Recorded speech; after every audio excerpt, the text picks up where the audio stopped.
రైతుల పక్షాన పోరాటం చేస్తున్న ప్రజానాయకుడు మన సూర్యాపేట శాసనసభ్యులు జగదీశ్వర్ రెడ్డి గారిని ఇవాళ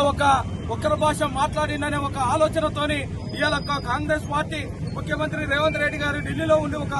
సంకుచితమైన ఆలోచనలతోని ఇవాళ జగదీశ్వర్ రెడ్డి గారిని సస్పెన్షన్ చేయడం జరిగింది. కానీ సూర్యాపేట నియోజకవర్గ ప్రజలకు నాడు కాళేశ్వరం నుండి నీళ్లు తీసుకొచ్చిన నేను ఇవాళ నీళ్లు రావట్లేవంటే రైతుల కళ్లలో బాధ చూసి ఇవాళ రైతుల కోసం కన్నీరు పెడుతున్న గొప్ప నాయకుడు జగదీశ్వర్ రెడ్డి గారు. రాయి చెరువు వరకు నీళ్లు తీసుకొస్తేనే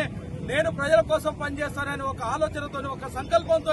గడిచిన 8 సంవత్సరాలు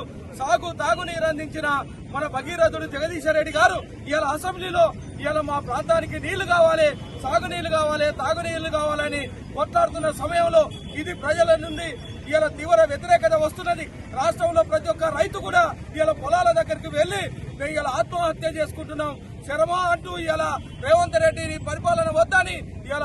ఆడ మగ అనే తేడా లేకుండా మహిళా రైతులు అందరూ తేడా లేకుండా ఇవాళ స్పష్టంగా ఇవాళ రేవంత్ రెడ్డి ప్రభుత్వాన్ని హెచ్చరించి మీకు బుద్ధి చెప్తాం, క్షేత్రస్థాయిలో నువ్వు రా, నీ యొక్క బట్టలు ఉడపికి నేను పంపుతామనే విధంగా ఇలా రైతులు గాని ప్రజలు గాని ప్రజాస్వామికవాదులందరూ కొట్లాడుతున్న పరిస్థితులు చూసి ఇలా జగదీశ్వర్ రెడ్డి గారు రైతుల పక్షాన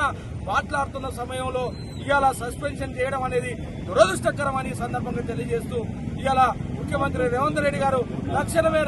జగదీశ్వర్ రెడ్డికి క్షమాపణ చెప్పి